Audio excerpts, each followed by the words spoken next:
Hey everyone, I'm Kyle once again, and welcome back to the next anime review for Anime Month of June. And here to review, well, just the first season because I still haven't yet seen the second season, or I think also third season as well. But I think or is it part one or part two of season two as like DVD came out, so or Blu-rays came out, so. But for now, I'm reviewing season one though, and in season one of the show, and that is of reviewing the first season of the Ancient Magus, the Ancient Magus Bride. Sorry, I screwed that up though, but yeah, the Ancient Magus Bride. This is the first season, and the season in season one that was released in so what when the first season came out.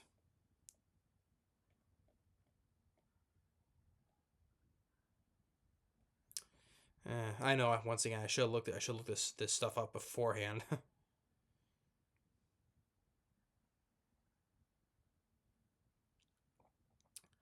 2017, I think, was the first season.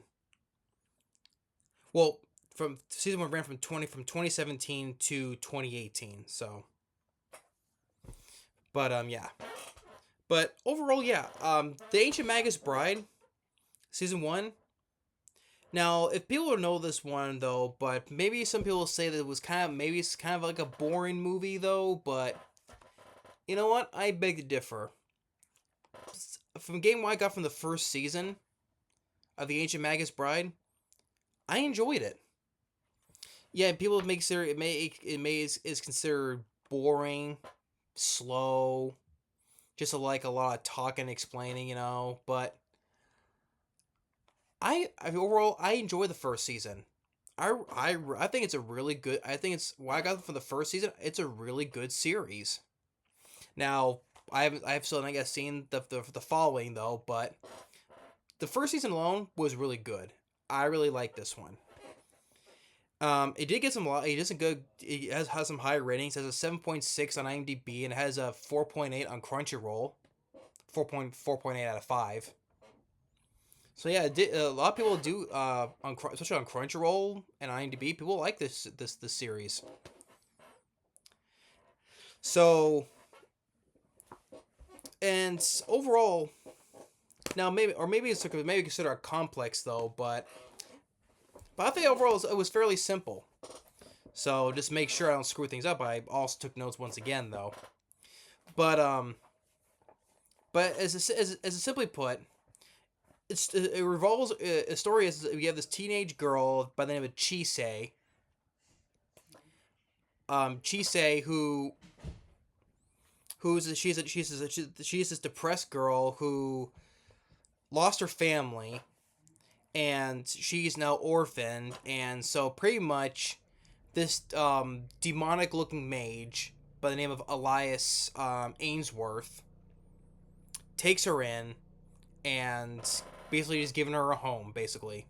Because we see it starts out kind of dark in a way. Like I said, she's orphaned, right?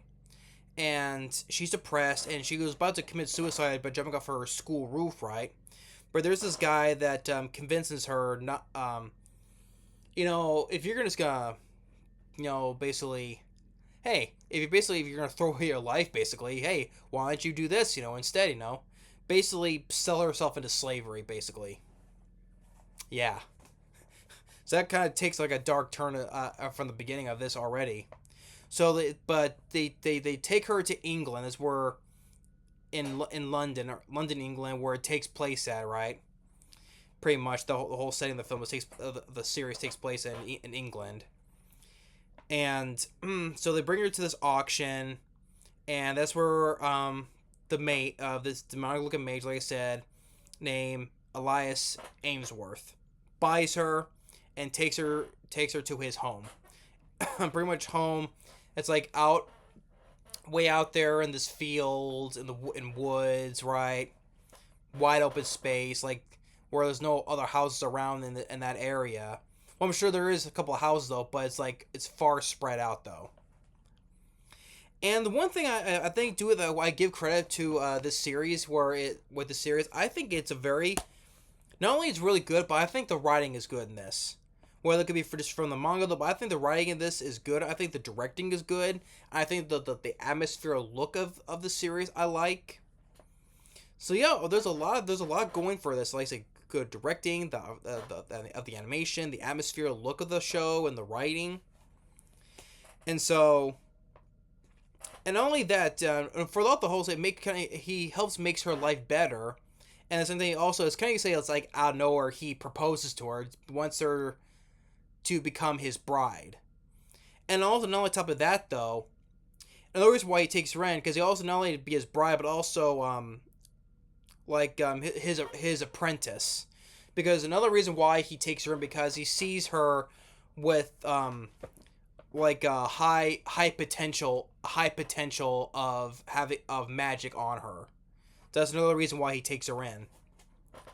So he takes her into this and like he takes her to his home and he does treat her well. He treats her well, makes her life better throughout the series, and not only that though, like despite Elias having a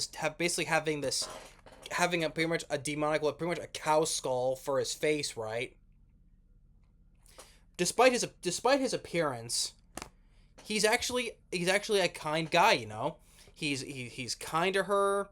He treats her well. Given into his home. He's intelligent because he's a mage, right? He's very intelligent, and he's a very well spoken guy.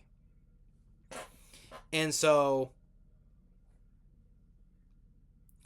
and not only was to be his bride, but also his apprentice.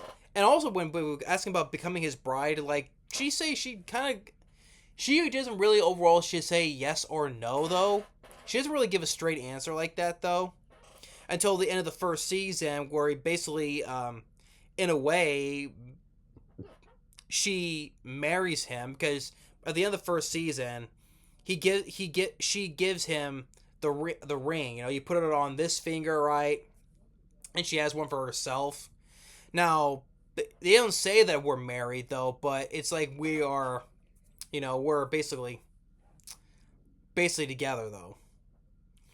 And so that's what I had like at the last episode of season one though. And and Chise she's overall, despite all that, she's very overall she's happy that she has a home, right? And this basically that's pretty much the whole base of the premise of the series is the relationship between why it makes it so good. It's the relationship between Chise and Elias. That's what's basically what makes this series, you can say, gel together. Is the relationship, the bonding, the chemistry between these two characters. And so, you know, he teaches her about magic, and well, at the same time she's teaching him. It's like, you know, a teacher teaches the student, but it's all the same time it's the student that also teaches the teacher, right? While he teaches her about magic, she's also teaching him about humans. Like, he studies humans though, but he doesn't fully understand humans, right? Especially when it comes to their emotions, you know. And he does get to experience those, and at the same time he gets to experience those emotions that he never had, right? Like with jealousy or the urge to protect her, right? So he's and not only that, also love as well. So he never these emotions he's never had to experience before. So it's like it's the teacher teaching the student, but at the same time it's the student that's teaching the teacher. So and I thought the show was well paced. It didn't feel boring to me. Some people say it's boring though, or it's slow, but I didn't feel that. I didn't feel that. To me, it didn't. To me, it didn't feel that way. And but I like the atmospheric look of the show. It does feel like it is a magical series because it is fantasy, so magic is involved. But it feels like it is magical, especially the usage of the animation when the magic happens, like with these fairies, or they're called fays, but fairies. There's an instance where they, you know, for the weak-willed, they can easily trick you and manipulate you. But if you're strong-willed, like Elias, who sees right through them, because strong-willed magical people can see these creatures, and so, and I assume probably one thing that people, I know some people probably have a nitpick about this, and that is of the age gap between Elias and Chisei. Because Elias, he's probably like hundreds of years old, right? And Chisei, she's a teenage girl, like 15, I would say. She's like 15 years old, and he's like what over hundreds of years old, assuming, right? So I assume people would get uncomfortable with that because of the age gap difference. Because oh, like he's starting to have feelings for her, right? And the whole marriage thing, right? For a teenage girl to fall in love with, to like for someone who especially a demonic being who's like centuries older than her, right? I understand them, but it's like, to me it's like it applies the same thing. People have the problem with either Inuyasha or Yashahime, right? With the relationship between Rin and Sesshomaru, right? And how in Yashahime, like Rin had half demon kids, and with Toa and Setsuna, right? That's one probably a lot of people had that same reaction, because Sesshomaru, he's like years and years and years older than Rin, right? So, oh, something like a demon like him who's like how many years older than Rin? So, and him having half demon kids with her, kind of like that kind of role kind of applies the same thing with here. How people would think, oh, here's another like a demon like being, right, who is like showing kind of like a little bit feelings for this teenage girl who's like who she was, while he's like centuries older than her, right? So I guess some people would nitpick on that as well. But the thing is, though, to me, I overlook because it doesn't focus on that. It focuses on the relationship between these two. But like I said, right, of them understanding each other, or the bond and the chemistry between they have with each other. To me, that overlooks that nitpick. And a lot of it, especially for writing, especially the writing, I thought was really good. Especially was like the third episode, right, where he takes her to this place where there are dragons, right, and this guy who had looked after our alliance before became what he is, right, and because that's another thing about them I like about is the mystery of alliances, his history, like his background, like how he was born or what he is, right, and this guy looked after him, and he's the one who kind of like looks after the dragons too of this secret place. So, but speaking with the good writing, like there's a good scene where Chisei is talking to like this big old dying dragon, right, who's dying, right, and the dialogue between these two, I just bought it, right. I felt like it was good dialogue between these two, right, as before the dragon dies and his body becomes like one with the earth. And there's a time like in either like a dream sequence where he talks to her still, though, but that was really good, though. That's like I said, for the writing part, that was really good. I bought that, though.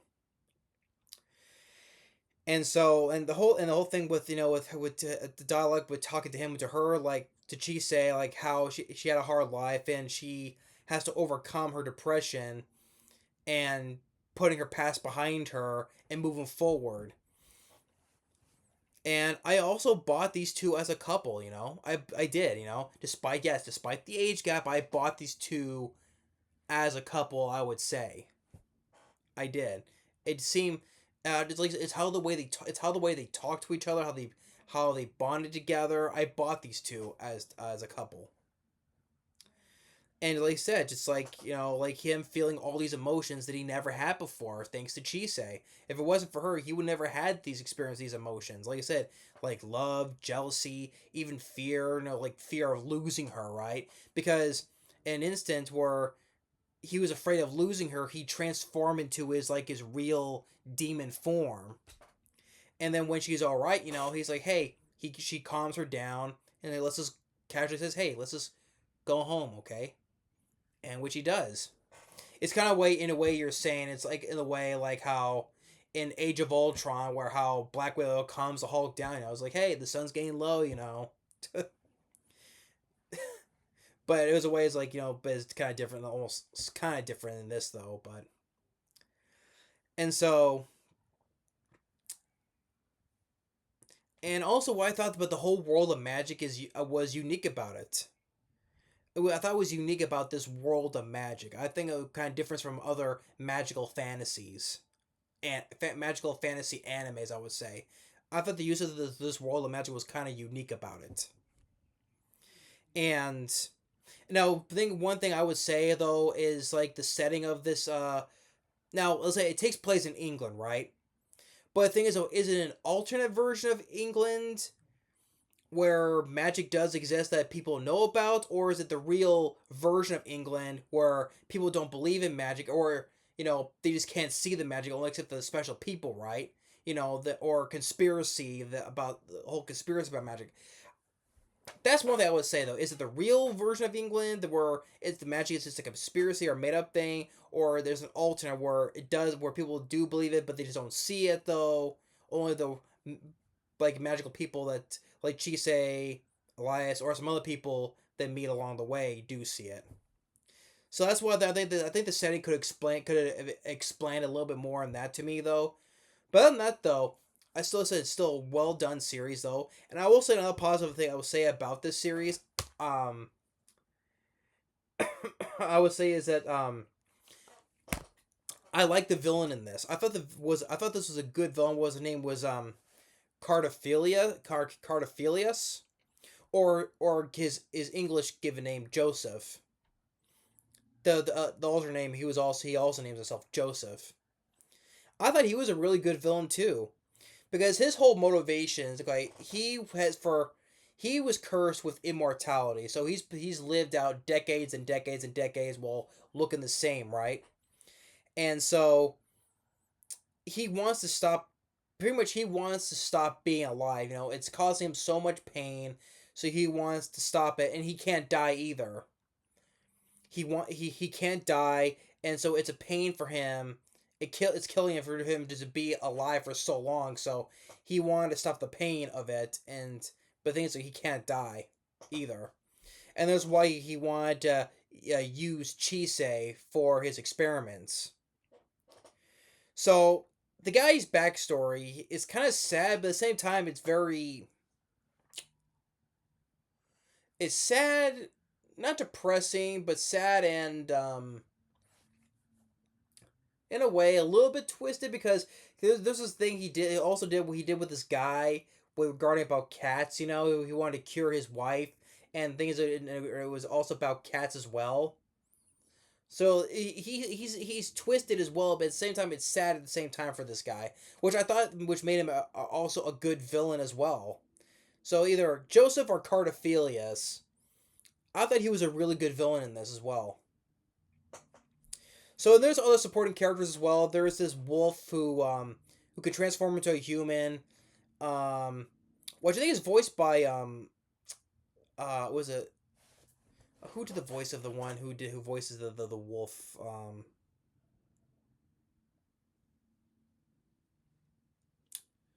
uh was it oh yeah Austin Tyndall, Austin Tyndall, who who's known for voicing Kiyoshi from Prison School, or Ken Kaneki from Tokyo Ghoul.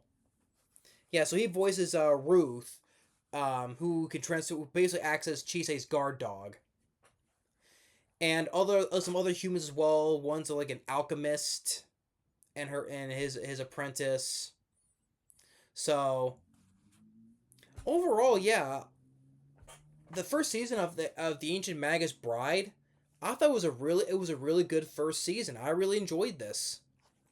At least I thought the characters were well written. Not only it's just a well written series. I thought the directing of the animation was good, or directing in general, if you want to put it. The atmospheric look of especially the backgrounds with the use of the colors, like when the evening happens, like the sun's going down, like the orange glow of the background, like the trees and stuff. What I'm trying to say. but the overall animation, I thought the atmospheric look of the show was well done. I thought the voice actors did a good job as well. Um, sorry, something happened here. Sorry about that. Sorry about that cut there. So it was something that I was doing something like this, and then what happened? It was nothing though. But anyway, but I thought there was overall a well written series for this is the first season. I thought the characters were good, like I said. The animation of the directing of the animation, the atmospheric look of it, the villain I liked. Well written scenes like with the dying dragon. Um, the especially but the main base of it was what made the series work was the chemistry bonding between Chisei and Elias. Like I said, teaching each other, but either about music or about humans, but and just overcoming things and just in a way, she does become his bride in a way. Wow, the episode, how the first season ended, given with the wedding rings though, but. And yes, I know people can get past the whole age gap thing. Yes, I know, but hey, you can look at the same thing with Yashahime, with Sesshomaru and Rin. To me, I overlooked that though. It's overlooked for me though. But that's what the main focus is. What made the show work was the relationship, the base of the relationship between these two characters, and I thought it was a very well written series for especially the first season. So, but yeah, but season one of the Ancient Magus Bride, definitely a thumbs up. Definitely, it was a well written series for the first season. So I have to watch the next season 2 or 3, I think. So, but yeah, but definitely a thumbs up for the first season. So thanks for watching. Stay tuned for more for Anime Month, and we'll see you next time. Later.